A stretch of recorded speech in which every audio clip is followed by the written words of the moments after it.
न केवल मुद्दों को उठाना है बल्कि समाज में लोगों को जगाना भी है, जोड़ना भी है। और हमारा यही युवा न केवल संविधान बचाएगा, बाबा साहब भीमराव अम्बेडकर जी का दिया हुआ आरक्षण भी बचाने का काम करेगा। तो आंकड़े कैसे दिखाएं, कैसे बताएं, कम से कम इतना तो हम लोग जानते होंगे, इतना तो मैथमेटिक्स पढ़े हैं हम। वक्फ बिल जब पेश हो रहा था तब भी खिलाफ थे, अभी जब वक्फ बिल आया तब भी हम लोगों ने वोट कर करके खिलाफत की उसकी। इस और जमानी चलती है, उस और जमाना चलता है। न केवल मुद्दों को उठाना है बल्कि समाज में लोगों को जगाना भी है, जोड़ना भी है। मुझे उम्मीद है कि माता पिताओं के साथ बैठ करके बातों को समझाएंगे भी और दूसरों तक भी पहुंचाएंगे। और हमारा यही युवा न केवल संविधान बचाएगा, बाबा साहब भीमराव अम्बेडकर जी का दिया हुआ आरक्षण भी बचाने का काम करेगा। तो आंकड़े कैसे दिखाएं, कैसे बताएं, कम से कम इतना तो हम लोग जानते होंगे, इतना तो मैथमेटिक्स पढ़े हैं हम लोग, इतनी तो टेक्नोलॉजी को समझते हैं। उसी सरकारी डेटा से निकाला, सरकारी रिकॉर्ड से निकाला। हम वो लोग नहीं है कि जो 46 में 56 में सदन में बोल दें। 46 में 56, याद कीजिए सदन में क्या कहा था, 46 में 56 एसडीएम हो गए थे। वक्फ बिल को माननीय सुप्रीम कोर्ट से हमारी अपील होगी, क्योंकि इतना जनता के अंदर और पॉलिटिकल पार्टीज, हम सब वक्फ बिल जब पेश हो रहा था तब भी खिलाफ थे, अभी जब वक्फ बिल आया तब भी हम लोगों ने वोट कर करके खिलाफत की उसकी।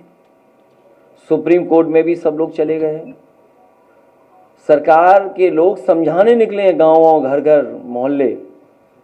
तो ये समझाने की क्यों जरूरत पड़ रही है? ये एक्सरसाइज तो पहले भी करनी चाहिए थी। ये सरकार जानबूझ करके अपनी नाकामी छिपा रही है। न केवल मुद्दों को उठाना है बल्कि समाज में लोगों को जगाना भी है, जोड़ना भी है।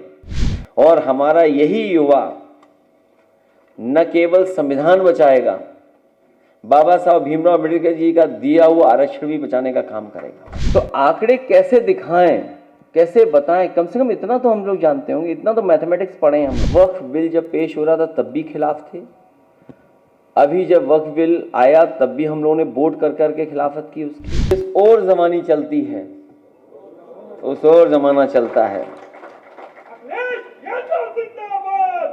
न केवल मुद्दों को उठाना है बल्कि समाज में लोगों को जगाना भी है, जोड़ना भी है। मुझे उम्मीद है कि माता पिताओं के साथ बैठ करके बातों को समझाएंगे भी और दूसरों तक भी पहुंचाएंगे।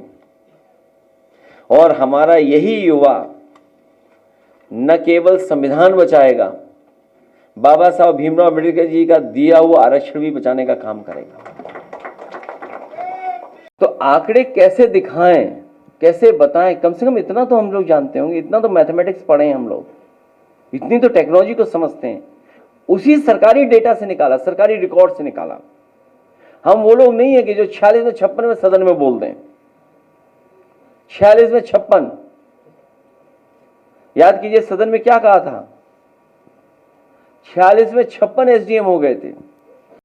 वक्फ बिल को माननीय सुप्रीम कोर्ट से हमारी अपील होगी, क्योंकि इतना जनता के अंदर और पॉलिटिकल पार्टीज, हम सब वक्फ बिल जब पेश हो रहा था तब भी खिलाफ थे, अभी जब वक्फ बिल आया तब भी हम लोगों ने वोट कर करके खिलाफत की उसकी। सुप्रीम कोर्ट में भी सब लोग चले गए हैं। सरकार के लोग समझाने निकले हैं, गांव घर घर मोहल्ले। तो ये समझाने की क्यों जरूरत पड़ रही है? ये एक्सरसाइज तो पहले भी करनी चाहिए थी। ये सरकार जानबूझ करके अपनी नाकामी छिपा रही है।